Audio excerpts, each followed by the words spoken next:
इयत्ता 5वी हिंदी प्रकरण 10वें गडाधन।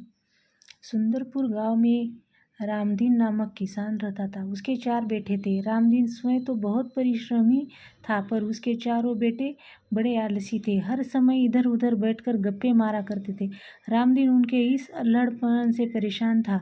उसे हमेशा बेटों के भविष्य की चिंता सताया करती। वह दिन रात यही सोचा करता कि बेटे अपना पेट कैसे पालेंगे। एक रात वह इन्हीं विचारों में खोया था। तभी उसकी पत्नी ने झिझकते हुए उसे एक उपाय सुझाया। उपाय सुनकर वह कुछ देर सोचता रहा, फिर एकाएक खुशी से उछल पड़ा। अगली सुबह रामदीन ने अपने चारों बेटों को बुलाकर कहा, मैं तुम्हारी माँ, आप बूढ़े हो गए हैं। हम दूर तीर्थ यात्रा पर जा रहे हैं। मैंने खेत में धन गाड़ कर छिपा रखा है। यदि कोई ज़रूरत पड़े तो उसे निकाल कर उपयोग कर लेना।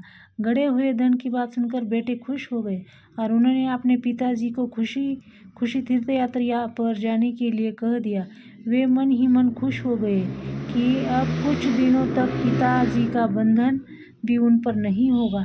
रामदीन के जाने के बाद कुछ दिनों तक सब कुछ सामान्य चलता रहा, पर उसके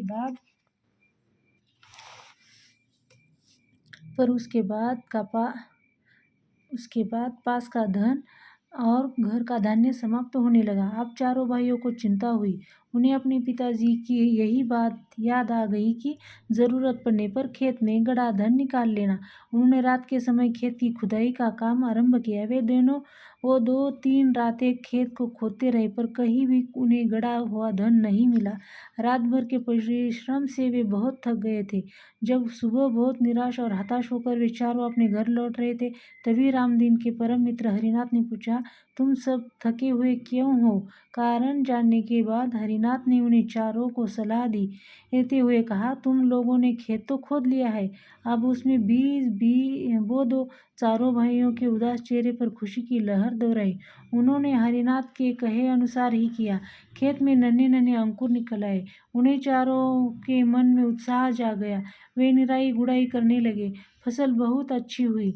हरिनाथ काका को धन्यवाद देकर वे फसल को बाजार में बेचने के लिए जाने की तैयारी में जुट गए। उसी समय तीर्थ यात्रा से रामदीन और उसकी पत्नी लौट आए। माता पिता के आते ही बेटों ने उनके चरण स्पर्श किए।